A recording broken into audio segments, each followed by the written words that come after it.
Por volta de 600 a.C., Nabucodonosor II era senhor do novo Império Babilônico, cobrindo todo o Oriente Médio, da fronteira com o Egito até a divisa com os medos e persas, no que era o antigo território do Reino do Elão.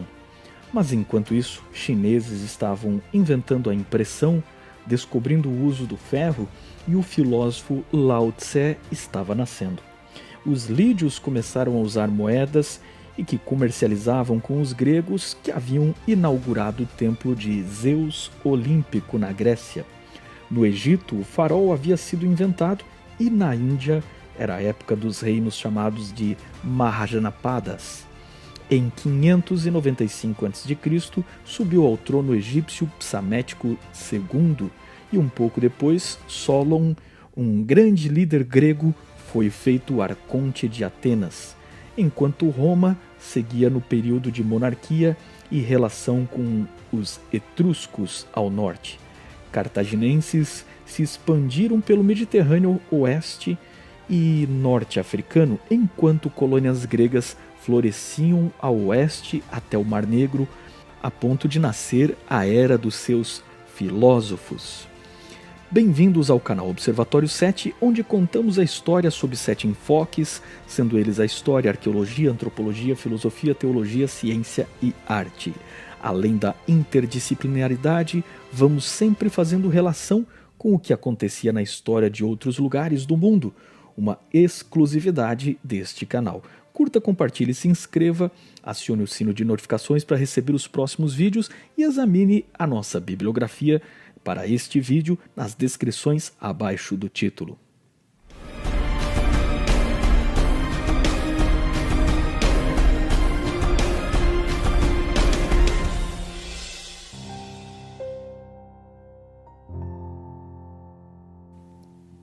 Para contar como Jerusalém caiu em situação tão terrível, precisamos voltar um pouco no tempo, 3 séculos antes, quando os profetas vinham advertindo de que um dia o juízo chegaria a Jerusalém. A capital de Judá era culpada por conhecer a lei de Deus e ser um péssimo exemplo aos demais povos. Profetas como Sofonias chamaram este dia de o grande dia do Senhor, o dia de juízo, e insistiram que estava perto, como dito em Sofonias 1, verso 14. Mas por séculos os profetas falaram e nada ocorreu. A história de Jerusalém é uma tipologia escatológica, ou seja, ela ilustra o que ocorrerá no final dos tempos. Então, por que as profecias a respeito dos eventos finais da história da Terra parecem demorar tanto a se cumprir e por que Deus permite que os ímpios façam piada de que ele não intervém na história? A resposta pode ser obtida estudando a história da queda de Jerusalém. Durante muitos séculos, na fase final da monarquia de Judá, pessoas honestas viram o poder dos maus e se questionaram por que Deus não tomava uma atitude. Estas ansiosas interrogações foram pronunciadas pelo profeta Abacuque em um dos livros mais honestos, mostrando a dor, indignação e dúvidas de um profeta. Ele disse ao próprio Deus, abre aspas, até quando, Senhor, clamarei eu e tu não me escutarás? Gritarei violência e não me salvarás? Por que razão me fazes ver a iniquidade e ver a vexação? Por que a destruição e a violência estão diante de mim? Há também quem suscite a contenda e o litígio. Por esta causa a lei se afrouxa e a sentença nunca sai, porque o ímpio cerca o justo e sai o juízo pervertido. Fecha aspas, Abacuque 1, 2 a 4. A resposta de Deus foi que ele faria seu propósito se cumprir enviando juízos às nações através de sua providência e modelaria o plano das nações, erguendo Babilônia para punir a arrogância e crimes dos reinos, inclusive de Judá. Da perspectiva dos profetas judeus, para Deus, todos os povos estão debaixo de seu poder, sabedoria e propósitos, sejam os ímpios, idólatras ou os justos. Neste sentido, diferente dos demais deuses nacionais e étnicos dos outros povos, para os profetas hebreus, Deus era Deus sobre todos os povos, que agem livres dentro das oportunidades que receberam do Criador, mas não podem escapar ao plano final de Deus ou seu julgamento. Deus respondeu ao profeta descrevendo os caldeus que seriam enviados para punir os reis corruptos de Judá, pois assim como os reis de impérios governavam sobre reis vassalos, da perspectiva do profeta hebreu, Deus reinava sobre tudo e todos. Assim, o modo como Deus se revelou no Antigo Testamento foi o modo no qual as pessoas viviam e poderiam entender os atos de Deus. Um dos princípios do estudo da história é não ler o passado de maneira como vivemos no presente, ou incorreremos em anacronismo e tiramos o passado do seu contexto. Na Bíblia, Deus se revela na maneira e cultura que os povos do passado puderam compreendê-lo, de forma que, para aquela época, Deus se revelava a eles como um rei em seu trono, soberano sobre as nações, que enviava juízos como os reis que eles conheciam enviavam juízos aos estados rebeldes. O profeta ouviu a resposta para suas queixas sobre a indiferença de Deus. Abre aspas, pois eis que suscita os caldeus, nação amarga e impetuosa, que marcha pela largura da terra para apoderar-se de moradas que não são suas. Eles são pavorosos e terríveis e criam eles mesmos o seu direito e a sua dignidade. Fecha aspas, Abacuque 1, 6-7. Os caldeus são descritos nos próximos versos tendo uma cavalaria imbatível, guerreiros que riem dos reis e cujo o Deus deles é o próprio poder. O profeta ficou tão assustado com a resposta que concluiu que morreriam todos eles e ainda se questionou se realmente tais coisas ocorreriam. Então, para um povo que achava que, por simplesmente ter o templo em sua cidade, era garantia de que eram o povo eleito e por isso nada lhes ocorreria, Deus mostrou a Abacuque o sentido da verdadeira religiosidade. Abre aspas, o justo pela sua fé viverá, fecha aspas. E pediu ao profeta para escrever a visão e esperar, mesmo que tardasse, seria verdadeira e não falharia. Algumas pessoas reclamam da inação de Deus na história, mas quando Deus entra na história, concluem que a inação, na verdade, é um tempo de oportunidade para o arrependimento dos maus. Nem os caldeus escapariam ao juízo, pois o capítulo segue contando que Deus decretou 5 ais sobre os caldeus. Um ai, na linguagem bíblica, é o juízo mais severo que existe. Abacuque termina seu livro com um dos mais belos poemas do Antigo Testamento. Abre aspas, tu saístes para salvamento do teu povo, para salvamento do teu ungido, porquanto, ainda que a figueira não floresça, nem haja fruto na vide, o produto da oliveira minta e os campos não produzam mantimento, as ovelhas da malhada sejam arrebatadas e nos currais não haja vacas, todavia eu me alegrarei no Senhor, exultarei no Deus da minha salvação. Yahweh, o Senhor é a minha força. Fecha aspas. Profecias como estas ecoaram por séculos até que um dia finalmente se cumpriram.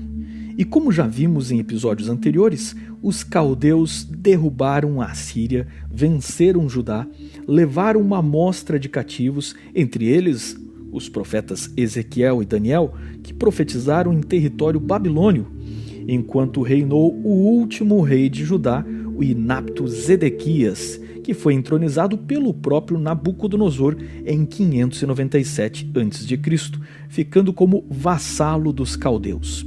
No exílio, apesar de conhecermos mais a fama do profeta Daniel, porque este estava na corte do rei e porque deixou profecias escatológicas que nos chamam mais a atenção, simultaneamente estava profetizando Ezequiel, que escreveu a primeira parte do seu livro antes da queda de Jerusalém, instruindo o povo cativo.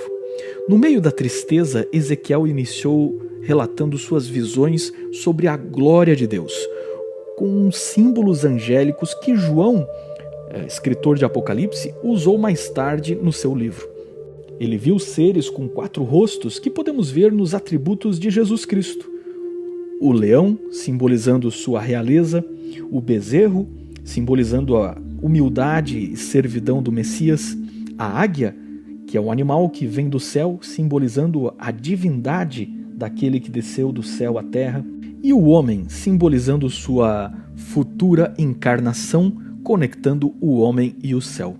O profeta viu ainda estranhas rodas se movendo umas dentro das outras, e o trono de Deus em glória acima disto.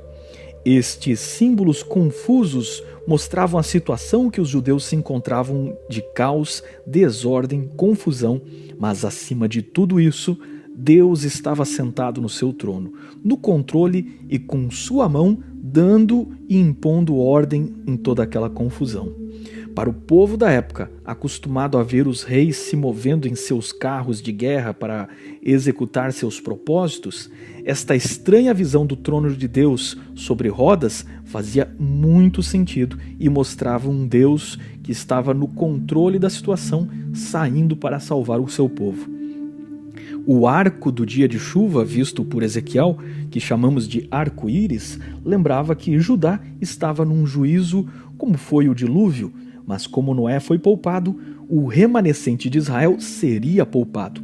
O profeta também mostrou ao povo os pecados de Jerusalém e o porquê do exílio, e mostrou a glória de Deus deixando o templo e a cidade, para que entendessem que o templo, seus rituais, sua nacionalidade e seu sangue israelita não eram qualquer garantia para nada. Se você quiser entender quais eram os pecados que estavam sendo cometidos naquele momento em Jerusalém, veja o nosso vídeo anterior, o link vai estar aparecendo agora, para você compreender a religião de Babilônia. Enquanto isso, Daniel e seus amigos estavam chegando à Babilônia e em Jerusalém, o profeta Jeremias era conselheiro do rei Zedequias. E por um tempo ele seguiu os conselhos do profeta de que fosse submisso aos caldeus. Mas depois de alguns anos, o novo faraó do Egito induziu falsas esperanças, abastecendo a rebeldia dos reis vizinhos a Judá, que arrastaram o rei Zedequias para uma conspiração contra Nabucodonosor. Jeremias implorou ao rei que abandonasse essa ideia que traria a morte certa a todos, mas o orgulho nacionalista da elite ao redor do rei Zedequias era incapaz de reconhecer erros, incapaz de reconhecer a superioridade militar dos caldeus e incapaz de confessar seus pecados de idolatria e desrespeito à lei de Deus. Para eles, seu discurso era que, sendo o povo eleito, triunfariam porque tinham o templo e Deus ao seu lado, contanto que não obedeciam os seus mandamentos e sempre tinham justificativas para isto. O partido anti-Babilônia e pró-Egito logo arrumou falsos profetas que defenderam que Deus era poderoso e os livraria do jugo babilônico, e criaram uma euforia no povo. Como distinguir um profeta verdadeiro do falso? Um dos princípios é que o espírito do profeta está sujeito aos próprios profetas, de modo que há uma harmonia de ideias reveladas pela Bíblia. Um profeta não pode contradizer o outro, estando sujeito aos profetas mais antigos. É por isso que gastamos o início deste vídeo para estabelecer que séculos antes de Jeremias, Isaías, Abacuque e muitos outros já tinham dado a mesma mensagem que o profeta Jeremias. O mesmo erro é cometido hoje, pegando textos de Paulo, Pedro ou qualquer outro e tentando contradizer os profetas do Antigo Testamento, aliviando o que Deus pediu, tentando fazer obrigações menores e um caminho mais largo para o cristianismo. Nada é mais enganoso do que este tipo de leitura da Bíblia, pois o Espírito que inspirou Paulo é o mesmo Espírito que inspirou Ezequiel e Jeremias. Portanto, sua teologia é a mesma, e se isso não foi entendido, simplesmente é sinal de que você não entendeu o que o texto diz. Nabucodonosor preparou-se para se vingar dos rebeldes em Jerusalém e veio no 9º ano do rei judeu, sitiando a cidade com todo o seu exército. O desespero bateu, Mas devido aos movimentos entre babilônios e egípcios, Nabucodonosor aparentemente retirou-se, e neste meio tempo os falsos profetas se entusiasmaram enquanto Jeremias mantinha seu discurso de submeter-se à Babilônia, pois Deus tinha um propósito nisso. Acredita-se que tenha sido neste momento que a Arca da Aliança tenha sumido. Ela não é citada como tendo sido levada para a Babilônia, e sendo Jeremias um profeta e também um levita, é possível que ele e outros levitas piedosos, prevendo a destruição do templo, tenham escondido a arca em alguma caverna ou outro lugar na qual permanece imperturbável até hoje. Embora existam muitas teorias sobre seu paradeiro, é deste momento em diante que ela some da história, e caso tivesse sido destruída ou levada pelos caldeus, certamente os profetas teriam descrito isso. É provável que ela realmente seja o último grande tesouro da arqueologia, bem escondido até hoje. Mas Zedequias era um líder fraco e, não querendo contrariar a elite ao seu redor e temendo perder a liderança, cedeu aos profetas falsos, mesmo diante dos apelos de Jeremias, e considerou Jeremias como traidor, mandando prendê-lo. A prisão do profeta seria o modo pelo qual Deus o protegeria no momento final da cidade. Até o fim, o rei fraco se encontrava secretamente com o profeta, mas era incapaz de voltar atrás devido à pressão popular. E no final dos tempos, não será também assim? Um mundo que se diz religioso vai entrar em crise, e líderes fracos, que em secreto conhecem a mensagem da Bíblia, mas não serão capazes de dizer o que o texto profético diz? Jesus perguntou: porventura achará fé na terra quando vier o Filho do Homem? Os caldeus vieram em 587 a.C., com força total, e o cerco levou a cidade à penúria e destruição descritas no livro de Lamentações de Jeremias.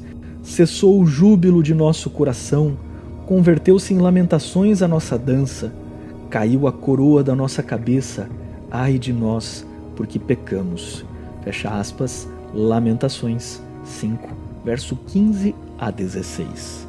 O mais triste poema da Bíblia conta como os valentes emagreceram de fome dentro da cidade, cercada até que lhe apareceram os ossos, e como mães no desespero da fome, cozinharam seus próprios filhos e comeram seus mortos, tamanha era sua penúria. As descrições da fome, da miséria e da tragédia final, com a entrada dos babilônios, faz a destruição do templo parecer quase nada. O profeta conta como os caldeus mataram crianças e velhos, estupraram as jovens e fizeram cativos. Jerusalém colhia os resultados de sua teimosia, e Deus os entregou na mão do inimigo, que era impiedoso. Aquela demora de Deus em agir agora não era motivo de reclamação, nem de piada. Agora todos entendiam que Deus tinha dado tempo para eles se arrependerem, coisa que eles nunca fizeram. E foram responsáveis, inclusive pelos inocentes que estavam sob seu poder, e eles deixaram perecer na cidade. Por isso Ezequiel disse que viu a glória de Deus deixando a porta da cidade. Ezequiel falou de um povo dando as costas para o santuário, ignorando os 10 mandamentos que eram guardados lá dentro do santuário. E então Deus foi embora e os deixou por si mesmos, porque eles tinham virado as costas para a lei de Deus e dado o rosto em adoração a outros mandamentos do Deus solar.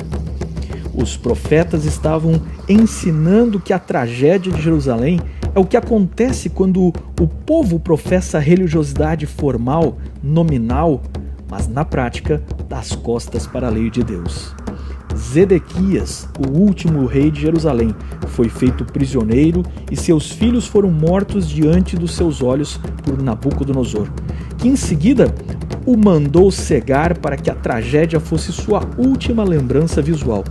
Depois ele foi arrastado até Babilônia, onde morreu de forma miserável. Quanto ao resto, abre aspas, queimaram a casa do Senhor e derrubaram os muros de Jerusalém, e todos os seus palácios queimaram a fogo, destruindo também todos os seus preciosos vasos, fecha aspas, segundo Crônicas 36:19. A respeito de Jeremias, abre aspas, Nabucodonosor, rei de Babilônia, havia ordenado acerca de Jeremias a Nabuzaradã, capitão da guarda, dizendo: toma-o e põe sobre ele os teus olhos, não faças nenhum mal, antes, como ele te disser, assim procederás para com ele. Fecha aspas, Jeremias 39, 11 e 12. Liberto da prisão, Jeremias ficou nas ruínas da cidade com os mais pobres da terra, deixados pelos caldeus para serem vinheiros e para lavradores. Sobre esses, os babilônios puseram Gedalias como governador, que poucos meses depois foi traiçoeiramente morto. O povo pobre, depois de haver passado por tantas provas, foi finalmente persuadido por seus líderes a buscar refúgio na terra do Egito. Contra esta medida, Jeremias levantou sua voz e protestou. Abre aspas, não entreis no Egito, fecha aspas, apelou o profeta. Mas o conselho inspirado não foi ouvido e todo o resto de Judá, homens, mulheres e meninos, fugiu para o Egito. Não obedeceram à voz do Senhor e vieram até Táfnis, conforme registrado em Jeremias 43. O resultado destes refugiados foram colônias judaicas que produziram um culto idólatra, sincretizado com a religião dos egípcios e misturado com eles. Foram severamente repreendidos por Jeremias, que terminou sua vida e ministério profético com seu livro de Lamentações que conclui, abre aspas, Tu, Senhor, permaneces eternamente, e o teu trono de geração em geração. Por que te esquecerias de nós para sempre? Por que nos desampararias por tanto tempo? Converte-nos, Senhor, a ti, e nós nos converteremos. Renova os nossos dias como dantes. Lamentações 5, 1-3, 7, 8, verso 17 e verso 19 a 21. É assim que Jeremias não só foi o grande profeta da hora final, mas provavelmente tenha sido o profeta que salvou muitos dos escritos antigos e escreveu o livro de Reis, que em nossas Bíblias está dividido em 2. Seu autor é anônimo, mas Jeremias é o melhor candidato, porque era profeta presente nos últimos momentos relatados por 2 Reis. De fato, Jeremias tem as credenciais, pois estava no lugar certo, na função certa, sendo um levita e tinha as motivações apropriadas. Quanto às fontes do livro de Reis, o autor cita o uso do livro de Atos de Salomão, em 1 Reis 11:41, o livro das Crônicas dos Reis de Judá e o livro das Crônicas dos Reis de Israel, o que provavelmente eram as anotações do historiador da corte, como citado em 2 Samuel 8,16, e um homem como Jeremias certamente teria acesso.